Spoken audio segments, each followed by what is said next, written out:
পানি নিয়ে দাঁড়িয়েও গেছে। এই সময় মদিনার গলি থেকে কেউ একজন চিৎকার করে বলছিলেন, মদিনার মুসলমানরা, তোমরা কার জন্য জীবিত থাকবে? তোমাদের প্রিয় নবীকে কাফের মুশরিকরা শহীদ করে দিয়েছে।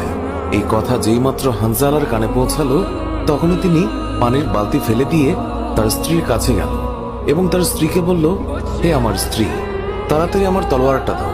যে কাপুরুষরা আমার নবীকে শহীদ করেছে, যে কাফেররা বিশ্বনবী হযরত মুহাম্মদ সাল্লাল্লাহু আলাইহি ওয়াসাল্লামকে হত্যা করেছে, আমি তাদেরকে ছাড়ব না। আজ হয় তারা মরবে, না হয় আমি মরব। যে দুনিয়ায় নবী নেই, সেই দুনিয়ায় আমি বাঁচতে চাই না। দাও, আমার তলোয়ারটা দাও। তখন হানজালার স্ত্রী বললেন, আপনি আমার নবীর হত্যাকারীকে হত্যা করতে যাচ্ছেন? যান, আমি বাধা দেব না, আমার বাধা দেওয়ার অধিকার নেই। তবে আপনি দয়া করে গোসল করে পবিত্র হয়ে যান, কেননা আপনার উপর গোসল ফরজ হয়ে গিয়েছে। এছাড়াও আপনি যদি উহুদের ময়দানে শহীদ হয়েও যান,